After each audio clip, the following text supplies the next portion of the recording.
Hey man, say man, it's that time once again for me to talk about Four Nights of the Apocalypse. It is chapter 248 titled The Worst Case Scenario, which if anything, this well and truly was the worst case scenario for all of existence on Britannia. And the cover image is Lancelot and Guinevere embracing each other as Chaos, as Cath is possessing Lancelot. So yeah, let's get right into the meat and potatoes of this. And it continues on from that with Tristan and Percival calling out for Lancelot, but reminding them that since he wasn't possessed or brainwashed into doing this, it was done of his own free will. It was a binding contract that none of them could ever interfere in. And look, despite the fact that they're all on go. And then they hear a voice in their heads telling them to hurry up and realize that it's Lancelot. Gawain stepping in front of the two, with Lancelot continuing to tell everyone to get away from him. Before the cocoon sort of bursts, and Galahad barely recognizes Lancelot from his magic power, it seems, as we go to see his full reveal. And I can't lie, just from this double spread alone, this shit look tough. Especially the eye glow with the hell no. Like this looks buns. That shit is a 2-pack of ass. This genuinely looks buns though. The wing protrusion things look like the things that Meliodas had when his body was taken over by the Demon King. What is this? But maybe the full body design will change my mind. But actually, before I move on to the next page, can I just mention Lancelot's traps and delts there? Holy shit, bro.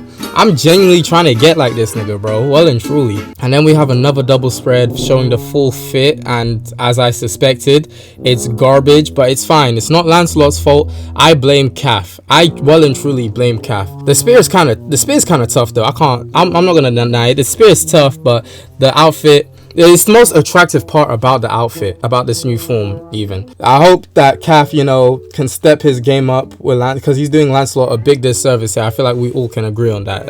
It feels like a very big disservice, and it feels like Nakamura kind of just rushed to make this design. Like, if you needed a week or two, dog, to come up with something more, then I'd get it. Like, I wouldn't have been surprised if he went on break this week rather than drop a chapter. But yeah, this design's some buns, bro. I'll be so for real. This is some buns. And Guinevere is over there asleep in his arms.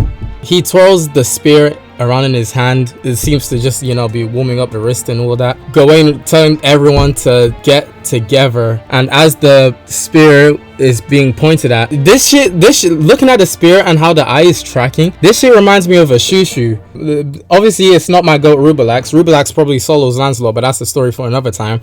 But Ilwark grabs her man as Galahad is trying to reach out to his father, and they all rush to Gawain as Gawain opens a portal to Britannia, and they all step through, and Lancelot blows everything around him, and the guy others just barely escape. And yeah, he actually put in a lot of elbow grease for this shit. Holy hell. Like, even that giant conch shell which they was traveling on, yeah, no, that shit's gone, man. Eviscerated to the ether. But then we go over to Leona's and see how everyone's helping out with the repairs of the castle and the kingdom. And with King and Diane, both here, acting as if they weren't the biggest factors in selling against Cath. But that's neither here or there. Especially King, because let's really talk about it. I know Elaine, when she next sees Bond and King, gonna have King like this, and this nigga King is like, if you need to break the hand, don't be afraid to. Yeah, because he knows she can't handle it, man. Like, genuine bum. Diane telling him that she'll be fine, with Gopher stating that Leona's will be rebuilt within a few weeks at this rate, which is, I can't lie, that's pretty impressive for the amount of damage that was done to the place, especially the castle. Only like a few weeks for the repairs to be done. That's good stuff. That's good hustle. That is good hustle. I cannot lie. I can't hate that. And we see the knights all have appeared in the middle of the town, with people realizing that's the Knights of the Apocalypse, with Diane and King greeting them, with the Knights of the Holy Grail shocked to see an actual giant and a fairy, which makes the theory of there not being any other races in future Britannia a lot more probable. You know what that nigga says at the beginning of every Seven Deadly Sins episode. This is I can't play it because the YouTube video will genuinely be struck down with the power of God. Let's never forget how they massacred my Bond versus Meliodas video. That shit was supposed to be 15 minutes, and look at the actual video length, man. Like, yeah, nah, man, I'm not gonna risk it. Knights of the Apocalypse. Think about the situation with Tristan and Percival tearing up as Gawain is just frustrated at herself from it. Tristan looks like he's frustrated because for him this has happened. For him and Gawain, this shit genuinely happened twice. First with Percival going away, and now Lancelot making that decision to become Cath's new vessel. Yeah, I get it. Like the transition from him beginning tearing up and him fully crying is different than Percival's. Percival just looks like that's genuine sadness at losing his friend. Tristan and Gawain Tristan is frustration. Gawain I feel like is more so anger towards Lancelot, especially how he was talking smack to Merlin before. Yeah, I understand how she feels. They all start fully crying, and the bum couple and Gopher are confused as to what happened, as the Knights of the Grail are also sorted out, especially Galahad. Look at him. And we go back to Lancelot's possessed self, air quotes on possessed, and yeah, there's nothing but ashes around him, like within quite a sizable radius, man. Like, this nigga's genuinely too strong. He's genuinely too strong. And Cath comes out of one of the appendages just like, yeah, nah, this is why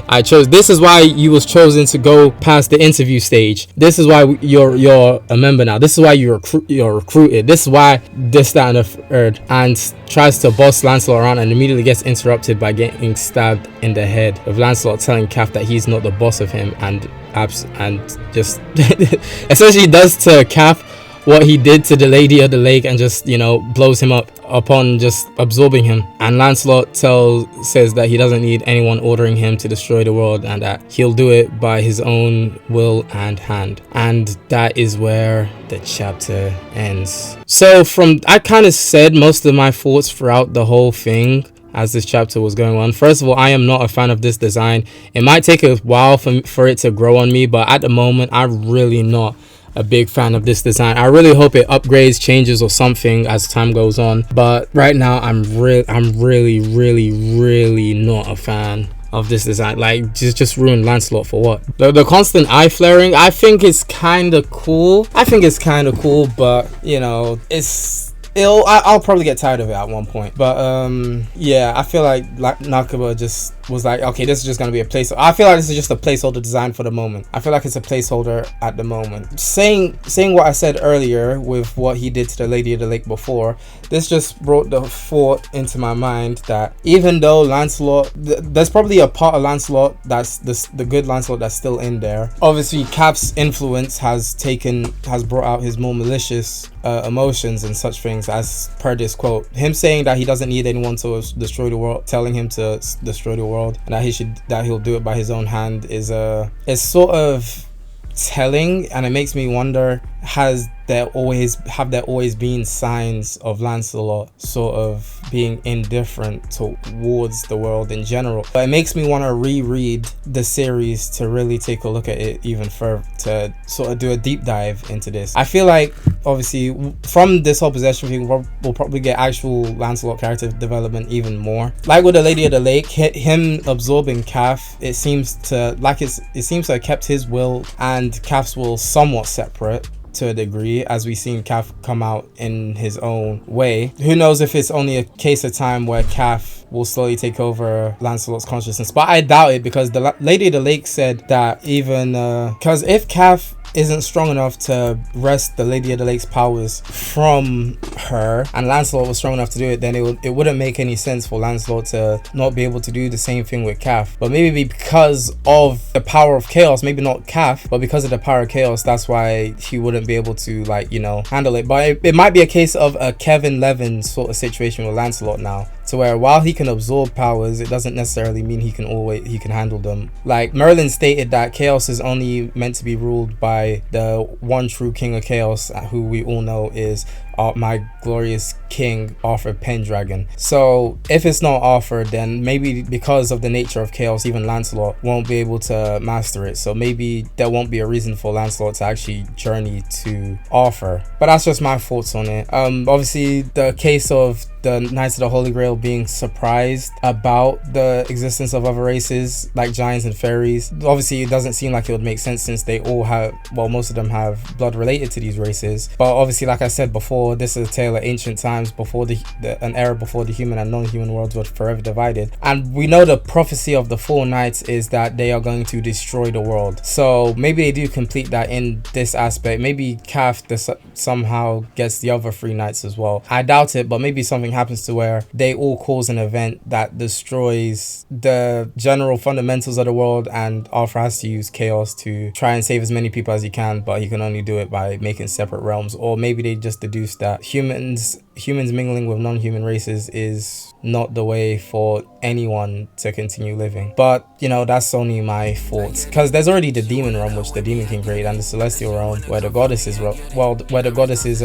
ghosts sort of reside, because we know they're kind of like, you know, dead, but we don't know where Mael and other remaining goddess clan members are, because there were some that were like hidden away. They were like those demons in that one village who they don't want to fight in the holy war. There's probably the goddess version of that as well, and Mael's probably leading them, but that's besides the point. Generally, in the future of the Holy Grail Knights, like it may not be a definitive future which they're from. It could be just a future timeline of them. So maybe the Knights of the Apocalypse will be able to solve it, but it would make sense as to why they're called the four Knights of the Apocalypse and bring in different things. They're prophesied to destroy the world, but Nakba does like to put a big spin and twist on his prophecies, so who knows. And even with the future effigy of Lancelot killing Barn, we know that the spear is different as well. So unless Lancelot will have like a sealed form, or maybe this is the event that helps him wake up or whatever. But yeah, if I could remember I feel like what Guinevere said when she first met Lancelot in terms of what happens across their lives between the two of them would, maybe if I remember that, then maybe we could more helpfully predict the future of the series with it. But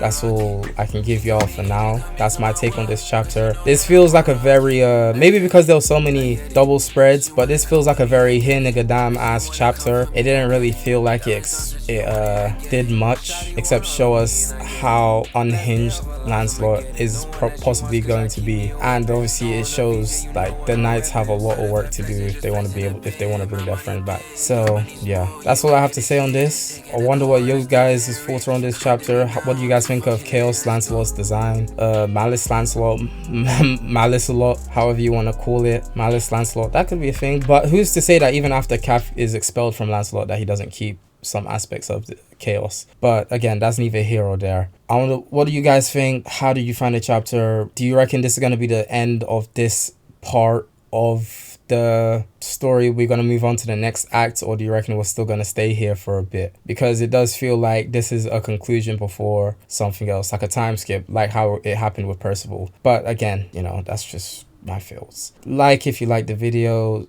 comment, like I said, comment your thoughts, subscribe if you haven't already. I'm gonna get more videos out as soon as I can. Just been busy with stuff in life, and yeah, take care and have a good one.